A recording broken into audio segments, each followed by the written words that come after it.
గజం భూమి 13,500 రూపాయలతో 151 గజాల భూమి 20 లక్షలు మాత్రమే. కందికొత్తల పండుగ వినడానికి కాస్త వెరైటీగా ఉన్న గిరిజన సాంప్రదాయ పండుగలలో అత్యంత ప్రాముఖ్యత కలిగిన పండుగ.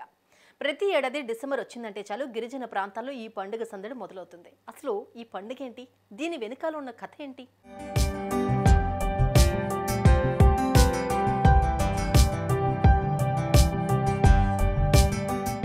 పక్షుల కిలకిలలు, కొండలపై నుంచి జాలువారే జలపాతాలు, పచ్చని సోయగాల నడుమ అడవి తల్లి నీడన బతికే ఆదివాసీలు ఆచార సంప్రదాయాలకు పెద్దపీట వేస్తున్నారు. ఆధునిక సాంకేతిక అంశాల వైపు అంతా పరుగులు పెడుతున్న మన్యంలో అడవి బిడ్డలు మాత్రం తమ వారసత్వాన్ని అందుకుని అడవి తల్లి, ప్రకృతి దేవతలను పూజిస్తూ ఆచారాలు, సంస్కృతి సంప్రదాయాలు చాటి చెబుతున్నారు. గిరిజన గూడాల్లో అడవి పుత్రులు ఎంతో ఉత్సాహంగా నిర్వహించే కందికొత్తల ఉత్సవాలు అత్యంత వైభవంగా జరుపుకున్నారు.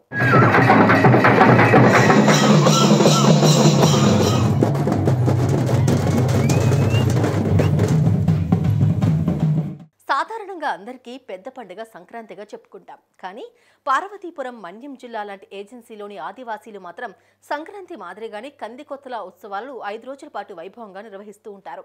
డప్పుల సందడితో రాత్రిళ్లు సందడి చేస్తుంటారు. గిరిజనులు పండించే పంటలు, కందులు, కొర్రలు, జునుములు, వివిధ రకాల ఉత్పత్తులను మొదటిగా ఆ గ్రామాల గ్రామదేవతలకు అర్పించి మొక్కులను తీర్చుకుని పండుగను జరుపుకుంటారు.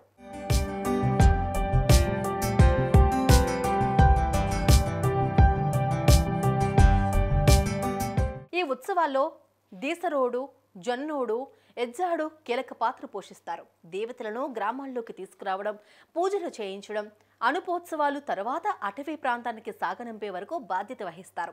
తొలి రోజు అడవి దేవతలైన చెతరమ్మ, గొడ్డలమ్మ, కప్పరమ్మను తీసుకొచ్చి జాకారమ్మ దగ్గరకు చేర్చుతారు.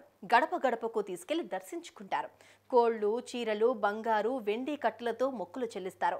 దేవతలను సమీప గ్రామాలకు తీసుకుని వెళ్లి డప్పుల సందడితో బియ్యం సేకరిస్తారు. వాటిలో అనుపోత్సవాలు రోజున గ్రామమంతా ఒక చోట భోజనాలు చేస్తారు. అనంతరం గొడ్డలమ్మ, చేతరమ్మ, కప్పరమ్మలను అటవీ ప్రాంతంలోని ఆయా స్థానాల్లో భద్రపరుస్తారు. యువతీ యువకులు, మహిళలు వేషధారణలు ధరించి డప్పుల సందడితో నృత్యాలు ప్రదర్శించి సంస్కృతి సంప్రదాయాలతో అత్యంత వైభవంగా జరుపుకుంటారు.